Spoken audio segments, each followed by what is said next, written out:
Kristen. And I'm Bethany. And this is Looking for the Middle. A Christian Girl's Guide to Modern Dating. We are just two single girls who have a focusing problem. We've tried this like 4 times. Oh my gosh. We're just trying to help you navigate dating well. Let's be real. That's what it comes down to. You've heard it before. And if we go down some rabbit trails along the way, then so be it. So be it. That's just us. So, welcome to a day in the life of Bethany and Kristen. We should totally do a day in the life. We should do like a on vlog. Our stories. Yes. Oh, P.S. If y'all aren't following us on Instagram, you should because I'm actually posting again. Well, yes. I was sick and then I didn't for like a week. Yes, well, and we're trying to post on our stories more. I forget this is the future. But we're trying to post more and let you guys see us kind of in our everyday lives and not just in the pretty little podcast package that you get twice a week. In this package anyway. That's true. You don't ever really see us unless it's on a picture. If our follower numbers start going down, we know why. It's because of they're like, oh, they are not fun. No, they're annoying. And kind of weird looking. If you don't think we're annoying by now, thank you. That's a really good point. So, do you ever look at your friends and you're like, how are you not annoyed with me? Yes. Like, why do you still hang out with me? I really do. Because I try really hard to annoy you, and you're still here. And you're still here. That's when you know you've got good friends. For real. Because they just annoy you right back. Exactly. And that's why you love each other. And that's love. Wow. That's all I want out of life. But we are here today because we want you to be able to combat loneliness. Yes. And we're going to talk about how friends play into that later, actually. So it all comes full circle. It does. We are getting somewhere, people. But eventually. First, before we do, Bethany has the question of the day. Oh, I forgot it again. You had a story? Oh, yeah. Okay. What is your favorite smell? Mahogany teakwood. If you don't have a mahogany teakwood candle from Bath & Body Works, go get one. It smells like the most attractive man you'll ever meet. It does. I've said if I ever meet someone who smells like that in real life, I'll marry him on the spot. Yeah. No questions. Yes, mahogany teakwood. We can just have the same answer. Well, it's fine. Actually, I have a secondary Okay, answer. well, let me finish about Frederick. Okay. Well, yes. I should probably tell them why we call him Frederick. Okay, so I have this mahogany teakwood candle from Bath & Body Works. High intensity makes a difference. Go get one. So what I do is I have a little wax melter thing that makes the whole room smell good. And so I take a spoon and like scoop out this candle and put it in the wax melters. I was watching Persuasion with a friend of mine years ago. And we had that melting in the background. And Frederick is the main hunk in Persuasion. I don't think I've ever heard you use the word hunk I don't think before. Jane Austen actually used it either. But that's beside the point. So anyway, I just said, if Frederick were real, that's what he would smell like. And ever since then, we just call it Frederick. Yes, that's the candle's name. And I mean, it's widespread. Like, everybody just knows Frederick. Yeah. People in her church, our friends, our guy friends. I was like, the guys even know that. No, if we're talking about Frederick, we're talking about the mahogany teakwood candle. It's so good. So Go get one. Go get one. And they actually have like a men's cologne of that fragrance now. And I am embarrassed to say I almost went in Bath & Body Works and bought one. I was like, okay, the next time I'm dating someone, I already have it like ready. Why don't you? I'm sitting here thinking, why don't we go do that like after okay, we we're can finished do that recording? When we're done here. We'll go do that. Or like spray it on your pillow before you go to bed at night. That's a bit much. I don't. We're talking about combating loneliness. That will not do it. Help. We do not endorse that. Okay. I don't. She does. Anyway. I do have a favorite smell though besides that. Okay. But is that your for real favorite one, probably? Yes. Okay. For sure. So second place. Second place is, and it has to be when I'm in the car. This is very weird, but I'm driving, car windows down in the fall. Okay. It's like cool, crisp air. Yeah. And someone's having a fire or grilling something. And you have that like smoky, it reminds me of football season. Mm-hmm. And just fall in general in Georgia, which is so amazing. So that would be a close second. That's a good one. I think they probably have a candle for that at Bath & Body Works, too. Well, yes, they do, I think. Do they really? I think so. I have a campfire coffee candle from Bath & Body Works. That's also a good one. It's kind of like a smoky vanilla coffee. Yeah, I don't like coffee, but I love the smell of it. Mm-hmm. So, I might have to check that one out. What you need to do, people, this is just free tips for you. You're welcome. Wait till Bath & Body Works has the 50% off. Yeah. Buy one, get one free, or buy two, get one free, whatever it is. Candles. And then go buy to your heart's content. You will not regret it. Also, Bath & Body Works, if you want to help a couple girls out who have just spent 10 minutes majorly plugging your brand, you can find us on Instagram. Yes. Thank you. You take payment in candles. Yes, we take payment in candles for sure. Okay, so for real, let's talk about combating loneliness, which does not include spraying good-smelling cologne on your pillow. No. Bethany, what does it include? I think that actually plays right into our first point, which is don't confuse love with loneliness. That's loneliness. Yes. 100%. For sure. Okay, so what I mean by that is or I guess I should probably say that the other way around. Don't confuse loneliness with love. Don't confuse wanting someone with wanting this person that you're with. I remember when Mel was getting married, and this was, I think, early on in their dating. So Trey, if you're listening to this, don't worry. No big deal. But Mom asked Mel, she was like, okay, do you want to be with someone or do you want to be with this guy, with Trey? And so I think that's just a really good way of thinking about this. Am I just lonely and I just want someone around? Or do I really like this guy? Am I really interested in this guy? I'm talking about if you're at the point of decision of, okay, there's this guy that I'm dating, that we've been seeing each other. Am I just lonely? Do I just want someone around or do I want this guy? So just be really careful not to confuse those two things because I think you can. I think you can convince yourself for a while that you're really in love with this guy when in reality you overlook things you shouldn't because you just want someone to be there. You're tired of being by yourself. And I know it's a temptation. From experience, I get it. But you've got to stick to your guns. You've got to hold that line and it will be okay. Yes. This is where I would highly encourage you to do not, I say this with all the love in my heart, do not text your ex. Ever. Ever. Period. Nope. Period. Now, we've all been here. Okay, I've done this more times than I would care to admit, because when we feel lonely, we start convincing ourselves that it really wasn't that bad with the last guy you dated, or the guy before that, or the guy before that. And you just kind of romanticize what it used to be, or what you wished it had been in your mind. And you think, well, I'm lonely, but things are really great with him. You won't actually say you're lonely, but you're like, oh, I miss him. No, you just want somebody there. Absence makes the heart grow fonder. It also makes it a little delusional. Yeah. That needs to be a t-shirt. I would totally wear a t-shirt with that on it. So what you're fonder for is probably not the reality of what the situation was when he was around. And I think for me, that's how I know I'm well and truly over someone, is if I do look back and there's not ever like, it wasn't, I probably made a bigger deal out of that. I miss having him around.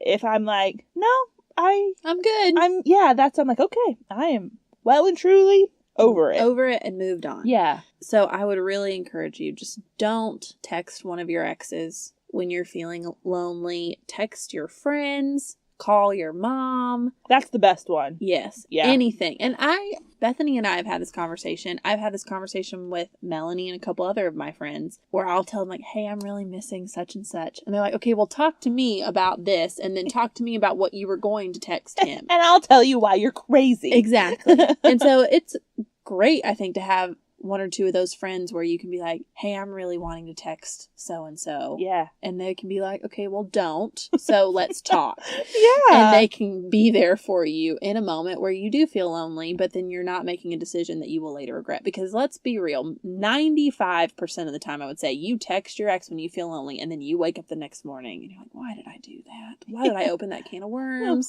And you immediately regret it because it was a decision based out of emotion, not out of a rationality. Sound, rational, discerning mind. So, rule number 1, don't text your ex. Rule number 2, don't date someone just so you can say you're dating someone when people ask. And honestly, when I read that in the notes, I was like, nobody does that. Like, my thought was, man, you gotta be some kind of desperate and lonely to be dating someone you don't like strictly so people don't ask you about it. Then, I kind of thought about it. I was like, actually, that was probably a little harsh because I can kind of see, like, the more I thought about it, I reeled it in. I was like, okay, I can see that. But I know it's annoying when people ask you if you're dating someone or why not, or you're such a nice girl, why aren't you seeing anyone? I'm like, I don't know, Karen, leave me alone. It's always Karen. Okay, always Karen. Why is that? I don't know. Because it's just the name that flows out of... That's the name me and my roommates used to. It's always Karen. And you see it online. I know that's why it's partly in your head, but like even before, it's like, why was that the name? But anyway. If your name is Karen, I'm very sorry. You're probably a very nice person. I'm sure you are. We can come up with a different one. Gertrude? I don't know, Gertrude. Ethel? Ethel. That's a good one. Ethel. Let's go with Ethel. I don't know, Ethel. I don't know why no one loves me. I can't figure it out. Leave me alone. So totally understand if you want to date somebody to avoid that is what we're saying. I get it. But settling is never worth it. No, never. Never worth it. Never, ever, Have you ever met anyone who's been married for 10 years and they're like, I really settled when I started dating him and I'm so glad I did because it turned out well. No. That doesn't happen. No one. If somebody settled, they're very aware of it and they're not happy about it. Right. 10 years down the road. Settling is not the same thing as compromise. No. Great distinction. Just because you gave up some of those things on your list doesn't mean you settled. So those are not synonymous, just putting that out there. Mm-hmm. Yeah. There are plenty of people who said, you know what? I really wanted to marry someone who was really tall with dark hair. But my husband's 5'8" and blonde. That's not settling. There are plenty of people really happy they did that. Oh, for That's sure. not what I'm talking about. No, we're talking about settling in regards to character and faith and things that are more non-negotiable. The things that are your non-negotiables, if you budge on those, that's settling. Mm-hmm. Budging on preferences is not settling. It's compromising. Yeah, exactly. I'm really glad you made that distinction. And that's where I know you will get to a point where you will want to, but do not let desperation tempt you to settle. You have standards for a reason. Insert clapping emojis. I know that probably just hurt some of your ears if you had this turned up really loud. But you have standards for a reason. And y'all know I get up on my soapbox about standards and about not settling because it's just, like Bethany said, it's never, ever, ever, ever worth it or a good idea. And you will be so glad that you did not settle later on. Well, and the perfect example or support for that we read a book. We actually read this book before we started this podcast. It was very inspirational. It's called She's Got the Wrong Guy. Highly recommend. What's the subtitle? Like Why Smart Women Settle? Yes, something like that. But he had a quote in there that was so pertinent to this. It said, feeling lonely when you're married is way worse than feeling lonely when you're single. So that hit me so hard when I read it. That's where settling will get you. Now, just because you don't settle doesn't mean you're immune to that. I'm not saying that. I'm just saying the likelihood of it goes way up. And you don't want to find yourself in that scenario down the road because you weren't willing to wait on the front end. So, hold to those standards. Keep your course. Don't let the Karens and the Ethels of the world get you all ruffled. Yeah, because waiting... I know everybody says the wait is so worth it, and you're like, oh yeah, go put it on a Pinterest quote and call it a day. And it's always the person who's done waiting that says that. Exactly. I'm just going to point out. Doesn't mean they're wrong. No, I'm just saying. But it's very easy for them to say when their waiting period is over. But one of my all-time favorite quotes about waiting, Charles Stanley said this. He said, "Our willingness to wait reveals the value we place on the object we're waiting for."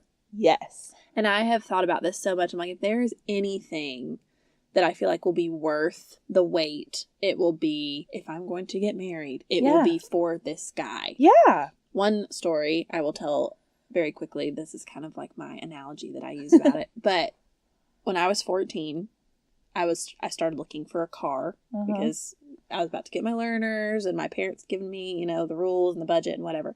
And I wanted a Mustang, as every 14, 15, 16-year-old kid does. So I found Mustang after Mustang in the budget of like $5,000. So you can imagine these things were like 10 years old and had 250,000 miles on them and were so ugly and beat up, and the insurance would have been awful and all these things I didn't understand. The gas mileage was like 12 miles a gallon.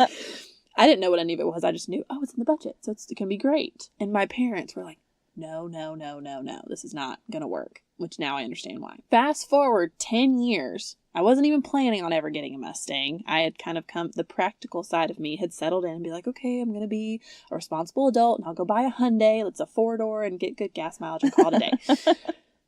And then my mom was finally like, Kristen, if you don't get one now, you're never going to get one. And if your parents are telling you to live a little, you probably should. So I start looking. Sure enough, I end up buying a Mustang that was only 3 years old. It was in my budget. It got great gas mileage, like 25 miles a gallon, which is unheard of with a sports car, and had all these super cool features that I'd never, like the you can change the lighting of all the gauges and in the cup holders. It's really cool. Just all heated and cooled seats. Didn't know cooled seats were a thing. P.S. Cooled seats make you feel like you've peed yourself. But oh my word, I didn't even think of that. Yes. But when you're like all hot. Yeah, it's a weird feeling. It feels great eventually, but it's a little weird to adjust to. Anyways, my point is, I waited 10 years for this car and honestly thought I would never end up with one. I ended up getting way more than I thought of, things that I never even knew existed.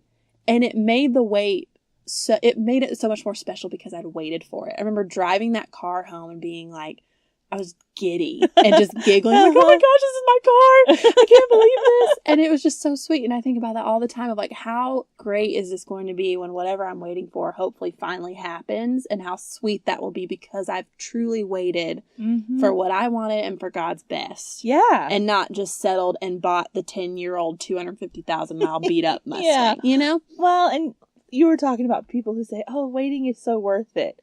But another thing, and I think I've told this story on here before, but it won't hurt anyone to hear it again.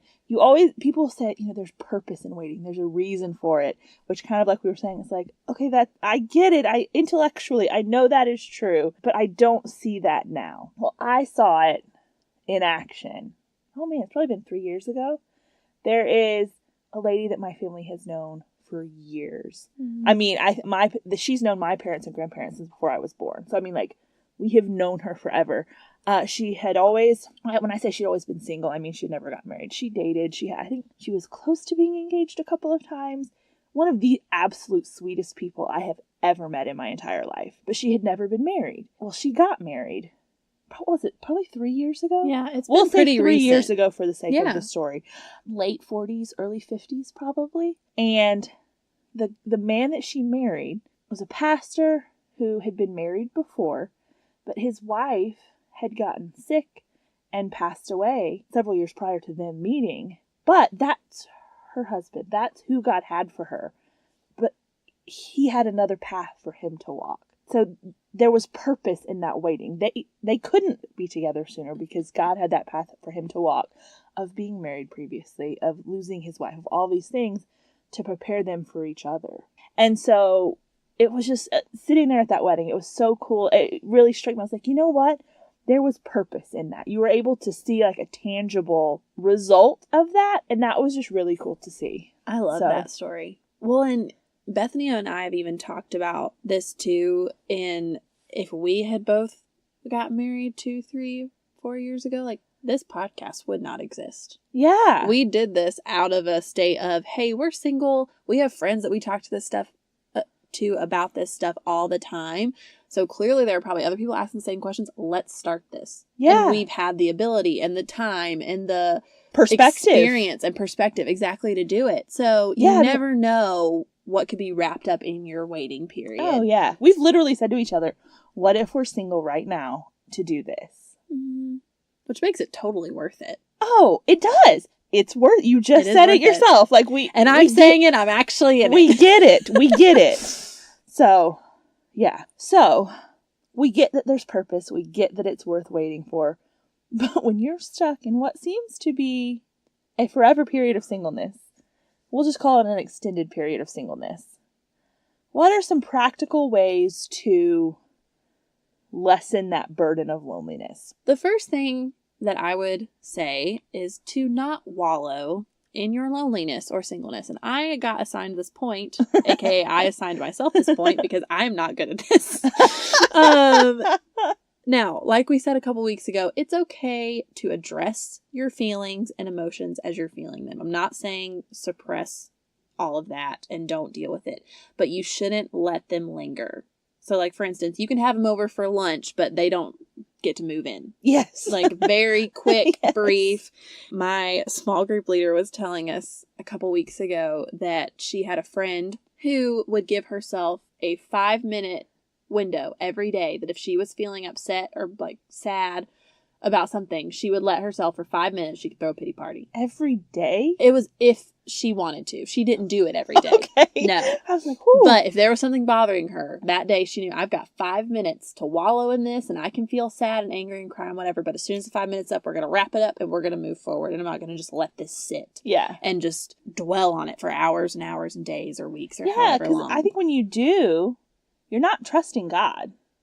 No. You're just going on and on and on about this horrible situation he's put you in. You're questioning his goodness. You're questioning his love for you.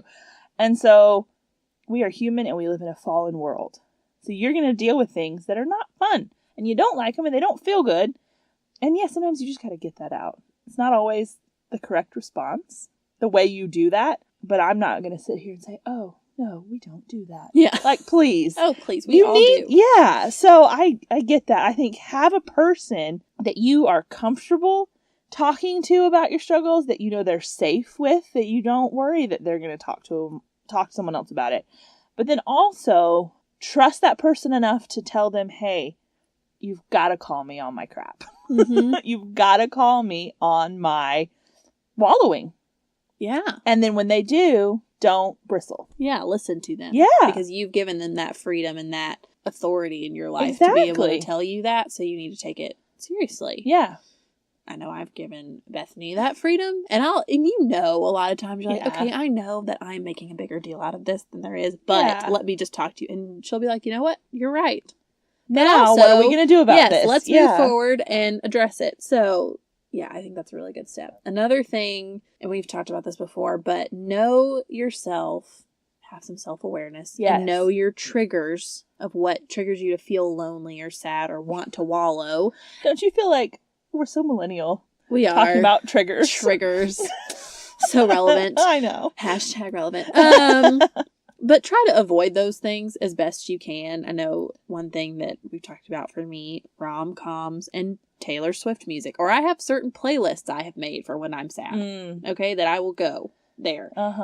Yes, sometimes I still go there. But if I'm being lonely, I don't need to go watch a rom-com because I will feel worse about myself. And I will just sit there and be like, I just want a boyfriend so bad. And it won't help anything. Yeah.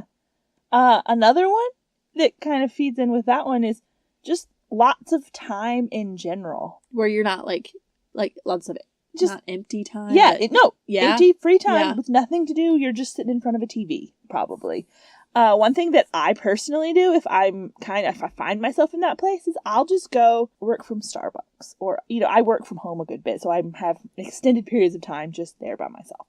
So I'll go work from Starbucks, or I will take a lunch break and go for a drive and change of scenery, that kind of thing. But take a lap at Target. Yeah, for real. Sometimes you just need a change of scenery to just kind of break that pattern of thought, get yourself out of that headspace a little bit. No, I think that's so good. And I have to be really mindful of this and really making sure that I'm spending my time well and filling my time well during these seasons where it's super tempting to just want to stay in bed and eat ice cream and watch sad movies. Yeah, because we talk about a lot. Go do those things you can do when you're single. Take advantage. Some of those things you'd have a lot of time to yourself. You can lay in bed and sleep till noon and watch, movies all day on Saturday or whatever. That doesn't mean you always should. Yes.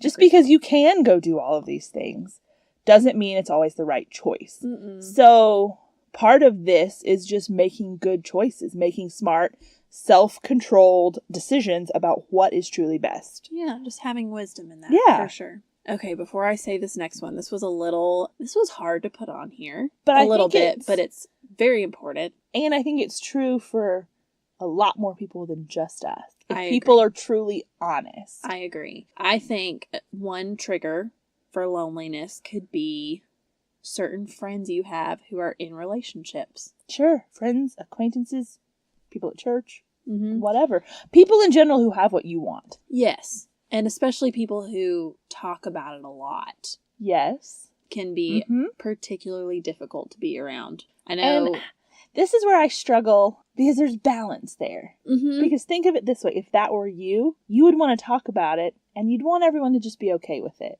Does that mean you shouldn't talk about it? No. But I don't know. I go back and forth on what I think because I'm like, we, on this side, need to be okay with it. We need to be happy for them. But at the same time, I don't want to hear about that all the time. I am so glad that you're happy and you love your boyfriend and you're planning a wedding and whatever. That's fantastic. But if you can't talk about anything else. That's my thing, is like there's got to be variety in conversation, because if you're one of those people that every time I talk to you, everything always circles back to you and your wedding and your boyfriend and your whoever, I'm going to start pulling back. And I get that's a huge part of your life. So obviously that's what you would talk about. I would want you to bring him up. We talk about this podcast a ton because it's a big part of our life. It's what we spend a lot of time doing.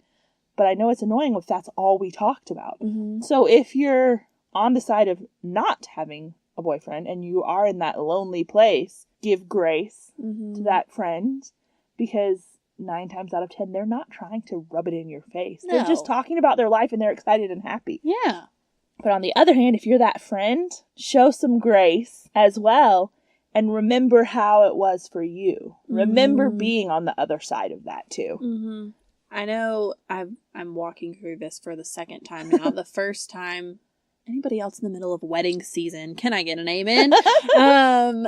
The first big wedding season I went through was a couple years ago. If you've listened to the podcast, you've heard me talk about this. But 3 of my closest friends got married within a year of each other. They all got engaged within 6 months of each other. So it was a boom, boom, boom kind of a thing. And I remember one day I was on the treadmill, which is not somewhere you typically find me. But for whatever reason, I was on the treadmill. And my podcasts weren't working, which may have been God's way of being like, you need to talk to me. So I start praying and I'm talking to God and I'm like telling him, Lord, this is really hard. I am really happy for my friends and I'm excited for them. And I know this is a really big step they're taking, but this is really difficult to walk through. And it was like the Holy Spirit just like put this on my heart. Like, what if you started praying for your friends and what they're getting instead of you wallowing in the fact that you're not getting it? And so like, okay, well, let's try that. Why not? So I start praying for all my friends and their fiancés and the season they're in and their marriages and their possible future children, like anything I could think of. And it was amazing how my heart changed when you shift that focus to what I don't have, but let me pray for my friends who are getting this. Yeah. And 2, another thing on top of that is I had a really honest conversation with Melanie, which I felt very safe to have with Melanie because she's my best friend. But I told her, I was like, look, I am so happy for you. I am your biggest cheerleader through all of this. There will be days where this will be hard for me. I just want you to know. And she was so sensitive to it and was always very conscious of like, I don't want to just talk to you about this all the time. Like, I want to know what's going on in your life and I want to talk about other things and she's like, if I get to that point where I'm only talking about Trey and our wedding, please stop me and make me talk about something else. So I think that's all of our intention is we never want to just make somebody feel bad or rub anything in anybody's face. But I think it's good to have those honest conversations with your friends if you have that kind of a relationship with them to be like, hey, I love you. So excited. There may be a couple days where I have a little bit of a hard time with this just because of the stage of life I'm in. And so knowing what triggers that and knowing how you react to those things and making a shift, whether that's praying for them, whether that's having these conversations, I think are super important as you're walking through this extended period of singleness. Yeah. And trying to combat being or feeling lonely. Yeah, and at the beginning, like you were saying, know yourself and know what, makes this difficult and try to avoid it. And that's valid. But you can't just avoid your friends, and you shouldn't. No. So I think there's something to be said for, too, knowing those things, knowing what they are, and preparing yourself ahead of time to rightly walk through that. To honor the Lord by walking through that well, by preferring your friends, by loving your friends, not avoiding them. Just wanted to throw that. Well, I think that's a given, but just I totally agree. And I prayed going into every bridal shower, every bachelorette party, every rehearsal dinner, every ceremony. I was having to be like, Lord, I need you to give me the true contentment of where I'm at right now. And remind me that this is not about me right now. Yep. And this is a great way for me to show love to my friend and help me to do that well. Whatever I'm about to walk into. And he came through every single time. And he always will. Yeah. So the flip side of that, though, just for a second, we talked about friends who are in relationships can make loneliness harder. I would contend, though, that friends who aren't in relationships can also make it a little difficult because, oh man, a pity party's one thing, but when you have 3, 4, 5 girls together, all having a pity party together about the same thing, woo! It gets intense real quick, and sometimes they're hard to come back from. I'm just going to say. Oh, they are. We've done this. We have, and then we've had to say, okay, no more. Reel all it in. done. We're not talking about this. This is not helpful. We're not getting anywhere. We've got to stop. So, just be aware of that side of it as well. Those are some things we do, we think about, we talk about, we deal with. But I think overall, just kind of wrap it up. In Ephesians, it talks about putting things off and putting things on. So at the end of the day, you can choose to put off loneliness and put on contentment in Christ. Put on contentment with where he has you. Put on contentment with the people he has in your life, the situations you're in, the job you have, the boy you're dating, the boy you're not dating, the no boys on the horizon thing. Whatever it is, you can choose to be content because you have been created and saved and are being sanctified by a Savior who loves you. And at the end of the day, that's what truly matters. Preach it. That's all I'm saying. That's actually all you're saying, because I didn't say anything. You just handled that so well. So, that's what we would leave you with today when you're fighting loneliness. Yes. And we're here with you guys. We are cheering for you. We're praying for you. We know it's hard, but there's so much to be learned from this season and experienced that makes you just want to not even worry about loneliness when you have so much else that God has to offer you in this life. Yeah. As begrudgingly as we may say it, it is worth the wait, and there's a purpose in the waiting. Oh my gosh, I can't believe we're saying these things. I know. But it's so true. We've come so far. We have, really. Well, thanks for joining us for another episode, guys. I'm very happy to be back. Yes, we're glad to have you back. Long trek away. So come back on Friday for another couch cast. And then next week we'll be back with another full episode. But until then, I'm Kristen. And I'm Bethany. And this is Looking for the Middle.